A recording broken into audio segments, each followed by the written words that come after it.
கொஞ்சம் தமிழிலே ட்ரை பண்ணலாம்ல. எல்லோருக்கும் வணக்கங்க. மேடையில் இங்கு வீற்றிருக்கும் தமிழை விட மலையாளத்தின் சூப்பர் ஸ்டார் என்று அறியப்படும் ചാരു നിവേദിത അവർകളെ. ചാരു എനിക്ക് വളരെ പ്രിയപ്പെട്ട ആളാണ്. 10-12 വർഷമായിട്ട് എനിക്കും എൻ്റെ കുടുംബത്തിനും വളരെയധികം അറിയുന്ന എഴുത്തുകാരൻ എന്ന നിലയിലും എല്ലാ നിലയിലും. തമിഴിൻ നവീന കവിஞராகும் பல கவிஞர்களை உருவாக்குவர் ஆகும் இருக்கும் உயிர்மை பப்ளிகேஷன்ஸ் மனுஷ்யபுத்திரன் அவர்களே. ஆனந்த யாழை மீட்டி எல்லாருடைய மனதிலும் இடம் பிடித்த நா முத்துக்குமார் அவர்களே. தமிழின் முக்கியமான விமர்சகர்கள் முருகேச பாண்டியன் அவர்களே. அன்புக்குரிய எழுத்தாளர் பாமரன் அவர்களே. உலக தமிழர்கள் எல்லோருக்கும் விவாதம் என்றால் என்று கற்றுக் கொடுக்கும் நீயா நானா ஆண்டனி அவர்களே. கவிஞர் குமாரகுருபரன் அவர்களே. என்பது போலொரு தேஜாவு என்ற கவிதை புத்தகத்துக்காக என்னை இங்கே அழைத்து வந்த சிறப்பித்த கவிஞரும் மொழிபெயர்ப்பாளருமான ஸ்ரீபதி அவர்களே. அரங்கத்தில் அமர்ந்திருக்கும் இலக்கிய வாசகர்களே எல்லோருக்கும் என்னுடைய வணக்கம். ரொம்ப கஷ்டப்பட்டுட்டேன். அதனால் நான் என்னோட லாங்குவேஜ் മലയാളം തന്നെ ആക്കി മാറ്റുകയാണ്. എനിക്ക് തമിഴ് അറിയില്ല. തമിഴ് പറയാൻ എപ്പോഴും ശ്രമിക്കാറുണ്ടെങ്കിലും എനിക്ക് തമിഴ് അറിയില്ല. പ്രത്യേകിച്ച് കോയമ്പത്തൂർ വരുമ്പോൾ ഭയമാണ്. കാരണം ഓരോ വാക്കുകൾക്കും ഓരോ അക്ഷരങ്ങൾക്കും മര്യാദ കൊടുത്തുകൊണ്ട് വേണം കോയമ്പത്തൂരിൽ സംസാരിക്കാൻ. ചെന്നൈയിലാണെങ്കിൽ കുഴപ്പമില്ല. ഇங்கே വാ അങ്ങേ പോ എന്നെ അത് ഇത് എല്ലാം നമുക്ക് ഒപ്പിച്ച് സംസാരിക്കാൻ സാധിക്കാറുണ്ട്. എന്നാൽ കോയമ്പത്തൂർ വന്നു കഴിഞ്ഞാൽ വണക്കം അല്ല വണക്കങ്കെ വണക്കങ്കെ അതുമാതിരി എല്ലാത്തിലും ഗേ ചേർക്കുകയാണ്. ഇങ്ങെ അങ്ങനെയാണ്. അതുകൊണ്ട് തന്നെ തമിഴ് പറയാൻ ശ്രമിക്കുമ്പോൾ ഞാൻ പറയാൻ ശ്രമിക്കുമ്പോൾ ആരും വിചാരിക്കരുത് എന്താണ് ഈ സ്ത്രീക്ക് ഒരു മര്യാദയും ഇല്ലാതെ സംസാരിക്കുന്നതെന്ന് എനിക്ക് അറിയാത്തത് കൊണ്ടാണ്. ഞാൻ മലയാളത്തിൽ കുറച്ച് സാവധാനം സംസാരിക്കാം, എല്ലാവർക്കും മനസ്സിലാവും എന്ന് കരുതുന്നു. സ്വാതന്ത്ര്യാനന്തര ഇന്ത്യയിൽ, സ്വാതന്ത്ര്യത്തിന് ശേഷം ഇന്ത്യയിൽ മതസംഘടനകൾ, അത് ഹൈന്ദവ സംഘടനയായാലും ശരി ക്രൈസ്തവ സംഘടനയാണെങ്കിലും ശരി, ഏത് സംഘടനകളുടെയും ഒരു പൊതു സ്വഭാവം എന്ന് പറയുന്നത് നമ്മൾ വ്യക്തികളുടെ ആവിഷ്കാര സ്വാതന്ത്ര്യങ്ങളിലും അതുപോലെ ചരിത്രത്തിൻ്റെ ഹിസ്റ്ററിയുടെ വിശാലമായ വസ്തുനിഷ്ഠതകളിലും ഒരുപോലെ കൈവയ്ക്കുക എന്നതാണ്. വിശാലമായ പൊതുമണ്ഡലങ്ങളിൽ എം.എഫ്. ഹുസൈനെ പോലെയുള്ള ചിത്രകാരന്മാരെ നമ്മൾ തുരത്തി ഓടിച്ചു. അതുപോലെ തന്നെ അമർത്യ സെന്നിനെ നമ്മൾ നളന്ദയിൽ നിന്നും പറഞ്ഞയച്ചു. കൽബുർഗിയെ നമ്മൾ കൊന്നുകളഞ്ഞു. ഖാൻമാരുടെ സിനിമ നമ്മൾ നിരോധിച്ചു. ഇനി തമിഴ്നാട്ടിലേക്ക് വരുമ്പോൾ പെരുമാൾ മുരുകനെ പോലെയുള്ള എഴുത്തുകാരുടെ നാവാണ് നമുക്ക് ആവശ്യം. നമ്മൾ അവിടെ മാത്രമല്ല, എല്ലായിടങ്ങളിലും ആരെല്ലാം ആവിഷ്കാര സ്വാതന്ത്ര്യത്തിന് വേണ്ടി നിലകൊണ്ടുവോ, ആരെല്ലാം സംസാരിച്ചുവോ, ആരെല്ലാം വാക്കുതിർത്തുവോ അവരെയെല്ലാം നിരന്തരം നിശബ്ദമാക്കുവാൻ ശ്രമിക്കുന്ന ഒരു അന്തരീക്ഷമാണ് ഇന്ന് ഇന്ത്യയിൽ നിലനിൽക്കുന്നത്. കേരളത്തിൽ അത്ര തീവ്രമായിട്ടില്ല എങ്കിലും കർണാടകയിലും ഇപ്പൊ തമിഴ്നാട്ടിലും ആവിഷ്കാര സ്വാതന്ത്ര്യത്തിന്റെ മേലെ വന്നു പതിക്കുന്ന ഇത്തരം അപകടങ്ങളെ തൊട്ടപ്പുറത്തുള്ള ഞങ്ങളും ഏറെ ഭയത്തോടു കൂടിയാണ് നോക്കുന്നത്. ഇന്ത്യയിൽ അസഹിഷ്ണുതയുടെ കാലമാണ്. അസഹിഷ്ണുത, സഹിപ്പ് തന്മൈ ഇല്ലാത്തത്, അസഹിഷ്ണുതയുടെ കാലമാണ് ഇന്ത്യയിൽ. നമ്മൾ ഭയന്നിരുന്ന കാലം. നമ്മൾ വിചാരിച്ചിരുന്നു, മുമ്പ് വിചാരിച്ചിരുന്നു ഇപ്പം ഭയങ്കര അസഹിഷ്ണുതയാണ്. അല്ല, അങ്ങനെയല്ല. ഓരോ ഘട്ടവും നമ്മൾ ഭയത്തോടെ കാത്തിരുന്ന ഒരു കാലം വന്നു കഴിഞ്ഞു. ഈ അവസ്ഥയിൽ എഴുത്തുകാരന് എഴുതുക എന്നുള്ളത് ഏറെ ഭയപ്പെടുത്തുന്ന ഒന്നായി മാറിക്കൊണ്ടിരിക്കുന്നു. പ്രത്യേകിച്ചും പൊളിറ്റിക്കലി ശരിയായ, രാഷ്ട്രീയപരമായി ശരിയായ ഒരു നിലപാടിൽ നിൽക്കുന്ന ഒരു എഴുത്തുകാരന് ചുറ്റും ചങ്ങലകളാണ്. അത് സംസാരിക്കാൻ പാടില്ല, ഇത് സംസാരിക്കാൻ പാടില്ല, അതിനെ വിമർശിക്കാൻ പാടില്ല, ഇതിനെ വിമർശിക്കാൻ പാടില്ല.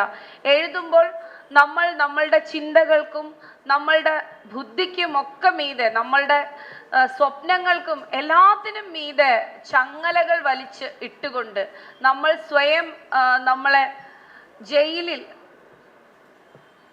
അടച്ചുകൊണ്ട് വേണം നമ്മൾ എഴുതാൻ തയ്യാറാകേണ്ടുന്നത്. ഇപ്പൊ മുമ്പ് ഇവിടെ സംസാരിച്ച എല്ലാം എനിക്ക് മനസ്സിലാവില്ല, കുറച്ച് എനിക്ക് മനസ്സിലായതിൽ നിന്നും മനസ്സിലായ ഒരു കാര്യം, മനുഷ്യപുത്രന്റെ ഒരു കവിതയെ അദ്ദേഹം ചെഗുവേര വരുന്നതായിട്ടും അദ്ദേഹം ജലം കൊണ്ട് മുറിവ് പറ്റിയ മനുഷ്യരെ കൊണ്ട്, ജലം എന്നാ തെരിയുംല இல்ல, எனக்கு தெரியாது, உங்களுக்கு எல்லாம் தெரியுதோ இல்லையோ, அதனால நானும் கொஞ்சம் கன்ஃபியூஷன்ல தான் இருக்கேன். ജലം കൊണ്ട് മുറിവ് പറ്റിയവരെ കുറിച്ചുള്ള ഒരു കവിതകളാണ് അത് എന്നാണ് മനസ്സിലാക്കിയതെങ്കിലും പിന്നീട് അതിനകത്തുള്ള രാഷ്ട്രീയം, അതിനകത്ത് പൊളിറ്റിക്കലി ശരിയായ ഒരു നിലപാട് എടുക്കുവാൻ അദ്ദേഹം പരിശ്രമിച്ചതായി ഞാൻ മനസ്സിലാക്കി. ഇവിടെയുള്ള മറ്റുള്ളവരുടെ സംഭാഷണങ്ങളിൽ നിന്ന് മനസ്സിലാക്കുകയാണ്. അതായത് നമ്മൾ രാഷ്ട്രീയത്തെ ഒളിച്ചു കടത്തുന്നു. എഴുത്തുകാർ കുറുക്കനേക്കാളും സൂത്രശാലികളും, കുറുക്കൻ നരിയേക്കാളും സൂത്രശാലികളാണ്. അതുപോലെ തന്നെ ചാണക്യനേക്കാളും നല്ല ബുദ്ധിയുള്ളവരാണ് എഴുത്തുകാർ. അപ്പം മനുഷ്യപുത്രൻ എന്ത് ചെയ്യുന്നു?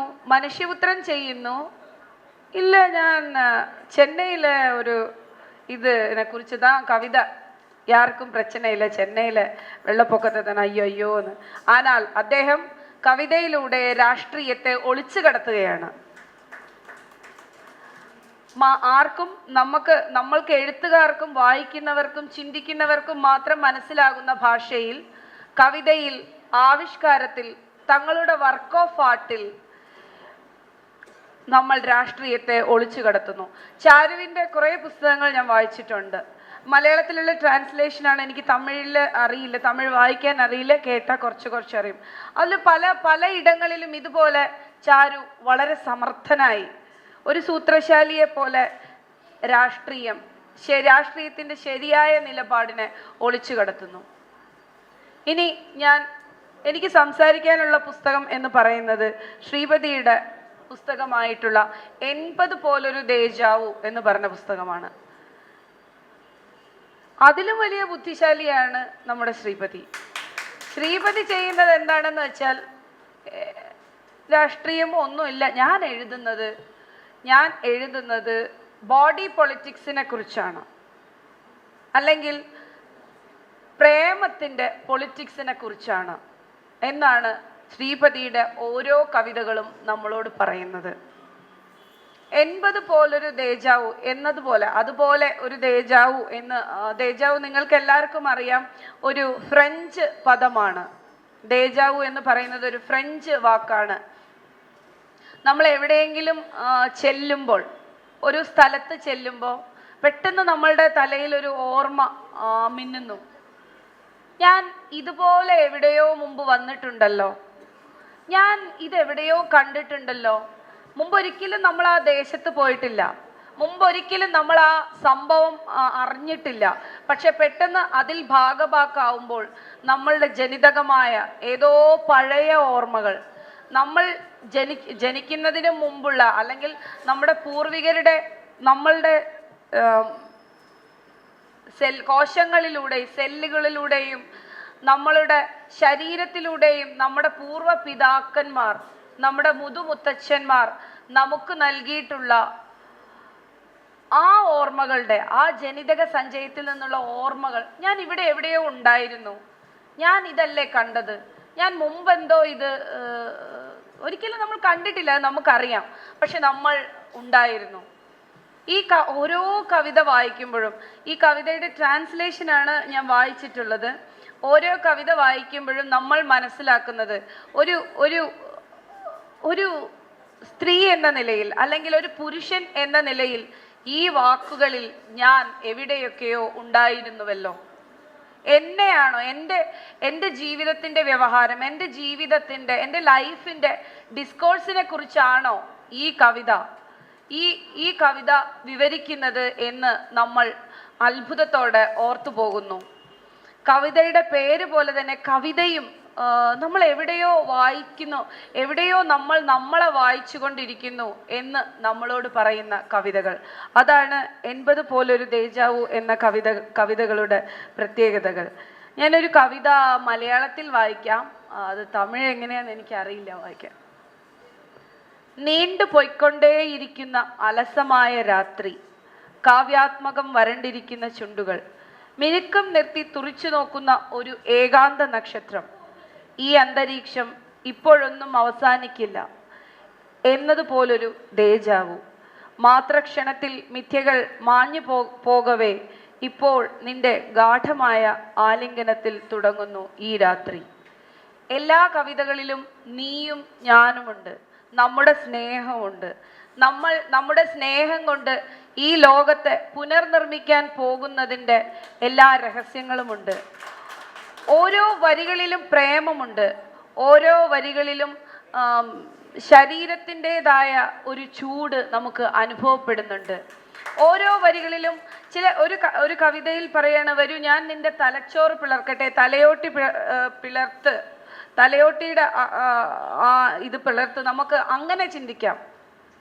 ഒരു കേവല ശരീരത്തിൻ്റെയോ കേവല ബോഡി പൊളിറ്റിക്സിൻ്റെയോ മാത്രം കവിതകളായി ഒതുങ്ങുന്നില്ല ദേജാവു.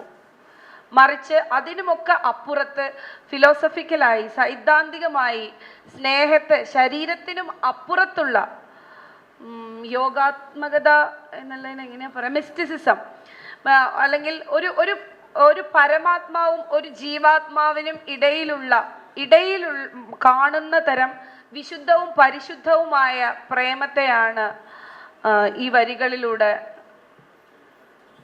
ശ്രീപതി വരച്ചിടുന്നത്.